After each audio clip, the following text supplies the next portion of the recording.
Un tercer tema que también se discute mucho a nivel de doctrina y que se puede ver en la Ley General de Sociedades, que ha sido,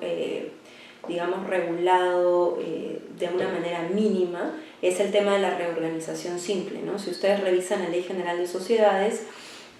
solamente existe un artículo que regula la reorganización simple, y básicamente lo que dice es que este tipo de reorganización societaria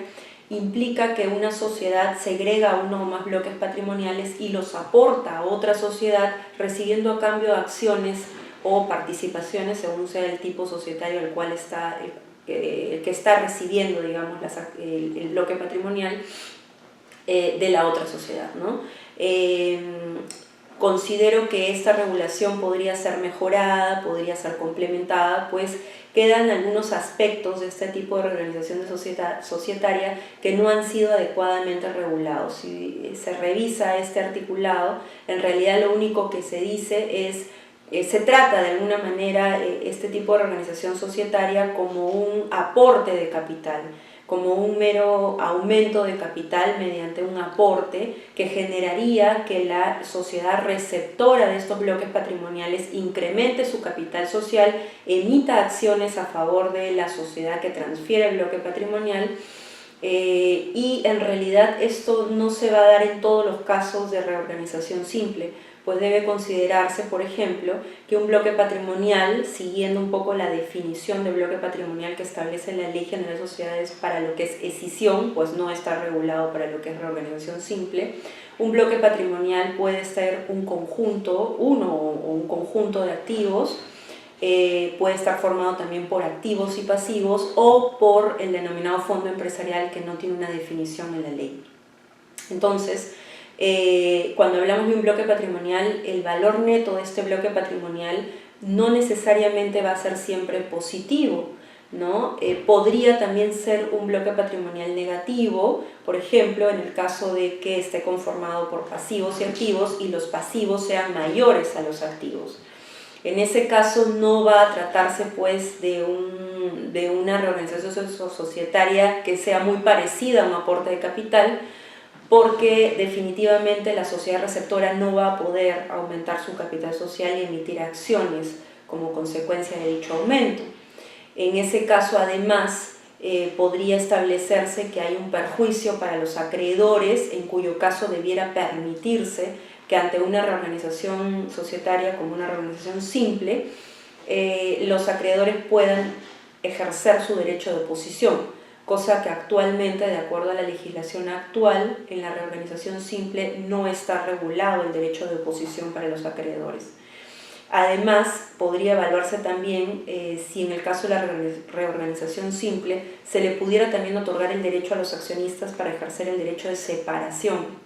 que tampoco está regulado para la reorganización simple, ¿no? Estos dos derechos, tanto el derecho de oposición para los acreedores como el derecho de separación por los accionistas, no están regulados para la reorganización simple y sin embargo sí lo están para otras formas de reorganización societaria como son la fusión y la escisión. Y en realidad, como acabo de explicar,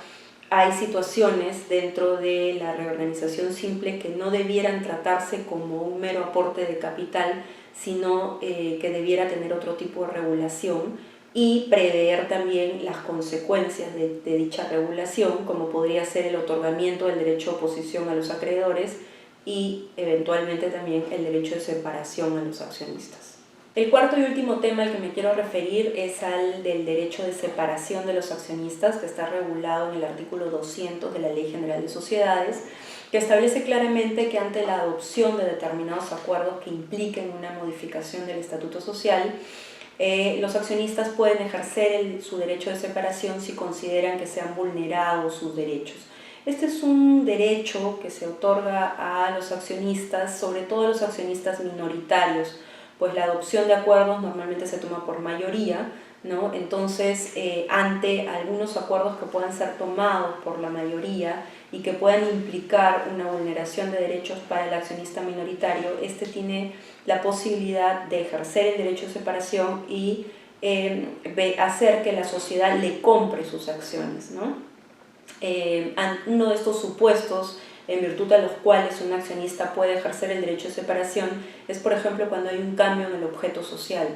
¿no? Sin embargo, la norma no es muy clara, simplemente hace referencia a un cambio de objeto social. Hay situaciones en las que obviamente va a ser muy claro que este cambio de objeto social pueda perjudicar a un accionista, pues por ejemplo podría ser una empresa que se estaba dedicando al sector agricultura y de pronto pasa a dedicarse a un sector económico totalmente distinto, con lo cual el accionista tendría todo el derecho de ejercer su derecho de separación, dado que no está interesado en invertir en el sector al cual se está cambiando el objeto social de la sociedad, dado que le parece que este sector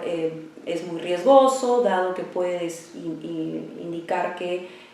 no es un sector que conozca y por lo tanto no esté dispuesto pues, a asumir un riesgo de esa naturaleza, ¿no?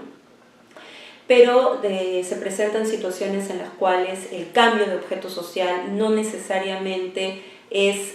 un cambio sustancial como el que acabo de mencionar, que implique un cambio de un sector económico al otro, sino podría también tratarse, por ejemplo, de algunas situaciones grises, ¿no? Como de repente, por ejemplo, una ampliación del objeto social que no implique pues a simple vista o a primera revisión un cambio sustancial en el objeto social. Entonces ahí se podrían presentar una serie de situaciones en las cuales se podría discutir si estos cambios no sustanciales generan o no el derecho de separación para el accionista. Considero que no, que cuando la norma te habla de cambio de objeto social debiera referirse únicamente a cambios sustanciales que ameriten pues un ejercicio del derecho de separación por parte del accionista, ¿no? Lo mismo ocurre, por ejemplo, en otro de los supuestos en los cuales se puede ejercer el derecho de separación, que es el relativo a la modificación de las limitaciones a la libre transmisibilidad de las acciones. Una modificación, por ejemplo, podría ser la eliminación del derecho de adquisición preferente. Ahí es claro